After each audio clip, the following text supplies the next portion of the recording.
Each year, thousands of patients with life-threatening diseases depend on the generosity of bone marrow donors for a chance at survival. Joining us to share his incredible contribution to this cause is U.S. Army Sergeant Christian Sutton, the founder of Operation Ring the Bell. Christian, thank you so much for being here with us today. Absolutely. Thank you so much for having me. Tell us about Operation Ring the Bell. So Operation Ring the Bell was initially just a weird hobby of mine when I first joined the Army, about 2 years ago. I started doing bone marrow registry drives around my installation, Fort Bliss in El Paso. In my spare time, I'd go out to different units around base, and I would meet with their leadership and convince them to let me come out, get all their soldiers together, and talk to them about bone marrow donations, and then give them registry kits so they could register. That kind of expanded a lot. I started helping soldiers at other bases do it. I started working with them to get these initiatives started more and more. And it's kind of evolved from that into taking what was a hobby for us into a full Army-wide campaign to create a enduring registry effort across the entire Army. Yeah, speaking of that, I mean, the impact in itself, it's, 2 years ago is when you started this. And how many soldiers have you registered during that time? So for scale, the Army registers around 800 to 1,000 people a year. To date, we've registered 14,800 people. Wow, Christian, how incredible. Can you speak to the inspiration of why you even thought to come up with this idea of Operation Ring the Bell? I mean, where did this come from?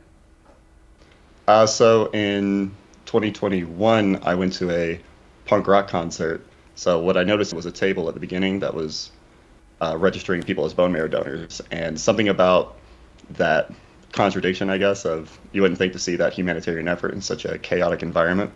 It stuck out. So months later, I reached out to them to see how I could get involved, whether within the military or outside of it. And evidently, I found a big gap in the military. Yeah.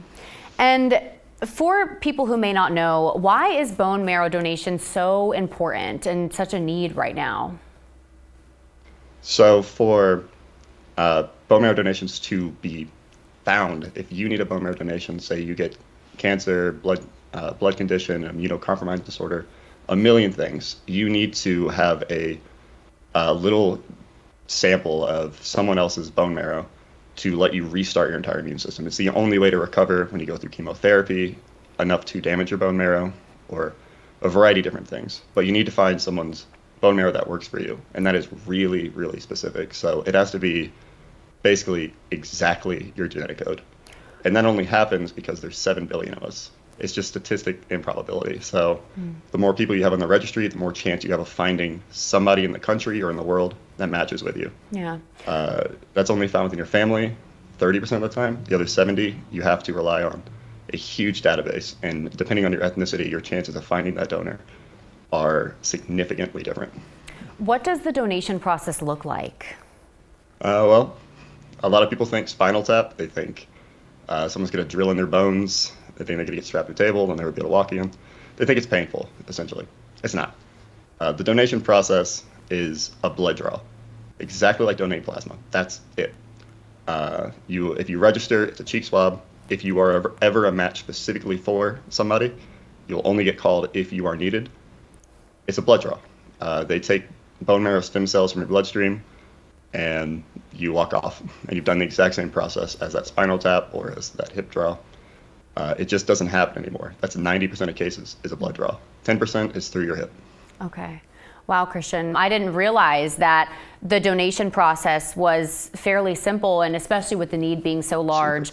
Operation Ring the Bell is so important, and I feel like now more than ever. We can find more information about this on your social media that we'll have on the screen right now. And obviously, this has only been around for 2 years, so I can't imagine what the next 2 years will bring, and so on and so forth. So, Christian, congratulations on your success, and thank you for all the wonderful things that you're doing. Absolutely. Thank you so much for having me. Absolutely. And I'm looking forward to the Army taking on this full effort on its own, potentially doubling the pool of available donors in the United States. Absolutely. We're just giving them the tools to do that, and they're going to take it way further. Wonderful, Christian. Well, thank you so much. Absolutely. Thank you so much. We're back after this.